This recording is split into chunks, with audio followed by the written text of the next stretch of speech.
another day, another vlog. Hey everyone! Good morning, good afternoon, and good evening. Depende na lang kung anong oras nyo ito napanood itong aking video na ito. At bagong lahat, gusto ko lang pala muna magpasalamat sa lahat ng aking mga subscribers. Sobrang thank you po. Malaking bagay na po ito sa akin. Especially, nabaguhan pa lang ako as a content creator. And sa lahat ng viewers, and sa baguhan pa lang sa aking channel at gustong makilala pa ako ng lubusan, check nyo lang yung previous videos ko if interested ka, and don't forget to subscribe. Thank you. And shoutout po sa aking 75 subscribers. Yay!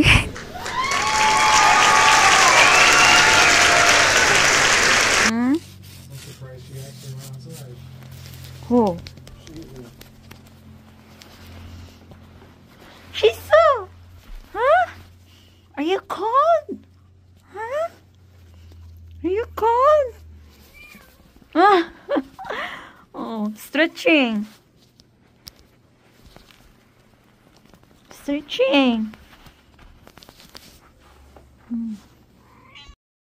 Baba muna kami para palitan ng asawa ko yung battery ng sasakyan. Buti na lang talaga at may extra siya na battery ng sasakyan. Kasi mahal din. Nasa din daw yan, mga $200 or $100, $100 plus dollar. So yun, mahal din yun. So buti lang talaga at may extra siya na battery ng sasakyan niya. Kaya yun, papalitan niya, guys. Hindi pa masyadong makapal yung snow yung time na to. Pero maya kakapal na yan after ng ilang hours. Kasi may may warning ng time na to na blizzard. Yung tinatawag nilang blizzard, yun yung winter storm. Kumbaga, may dalang hangin. Nag-i-snow, and then sobrang lakas ng hangin. So, sobrang lamig. Pero bago yung blizzard na yan, kaya hindi pa masyado. Wala pang Kaya ito na yun. Kita nyo, sobrang kapal. Kapal, diba? Gusto kong bumaba. Sabi niya, wag daw bababa kasi hindi safe. Tapon siya ng basura. Tinitingnan niya kung paano siya pupunta doon sa dumpster kasi sobrang kapal nga ng snow. Kita nyo yan. Ganyan, kakapal. Ayan.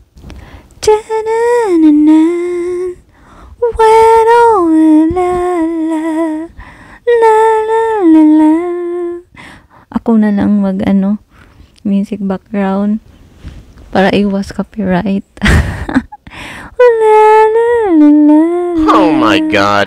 Naglaro-laro ako sa guys, snow. Gusto kong maggawa ng snowman. Kaso hindi ko kaya, mahirap pala.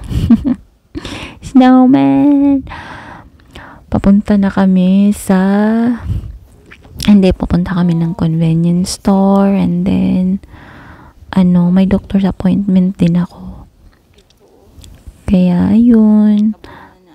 Tapos, kung maglaro-laro sa snow, sabi ng asawa ko, alis na tayo. Kasi nga, may doctor's appointment ako. Ayun.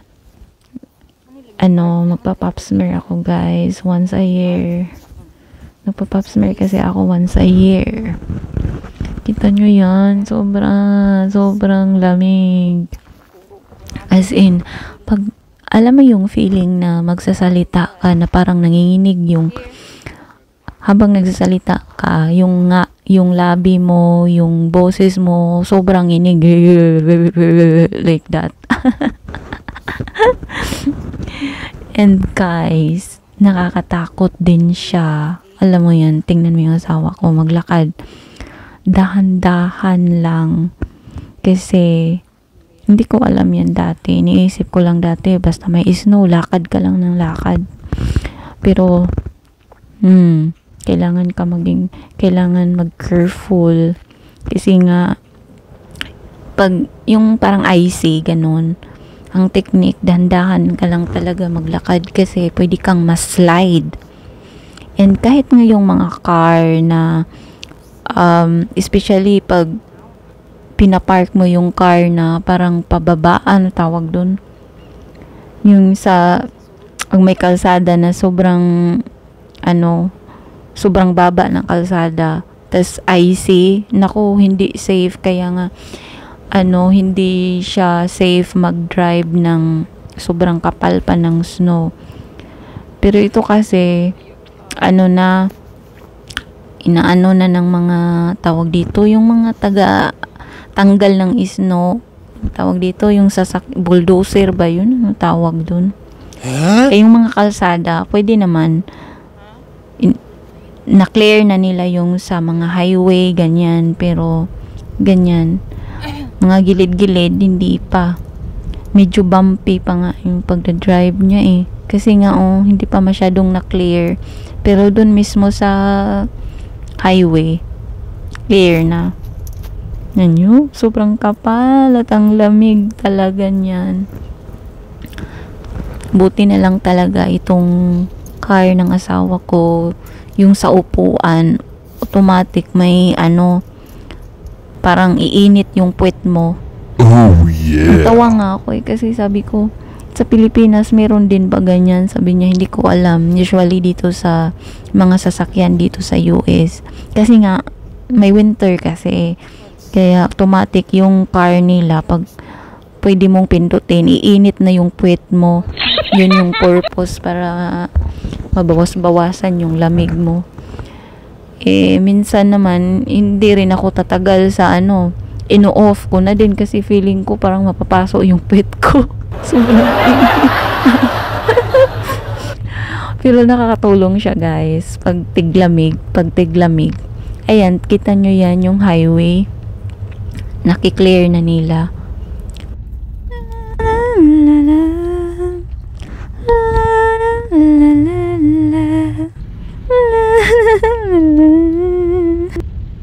Ayan, malapit na kami sa doctor's office. So, ayan, waiting na ako. And mabilis lang siya. Siguro mga 15 minutes. Yun lang, pap smear lang kasi. So, yun. Pauwi na kami. Tingnan nyo naman yung attire ko.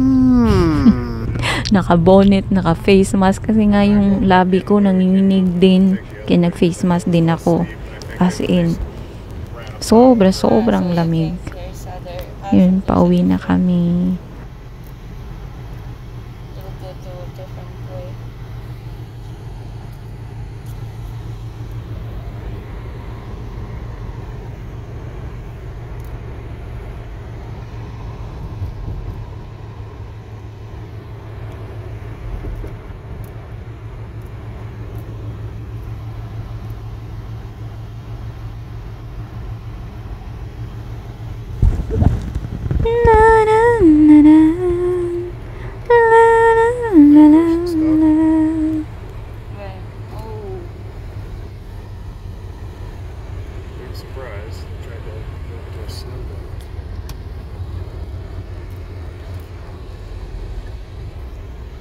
So that's it for today, guys. Until next time, and thank you for watching.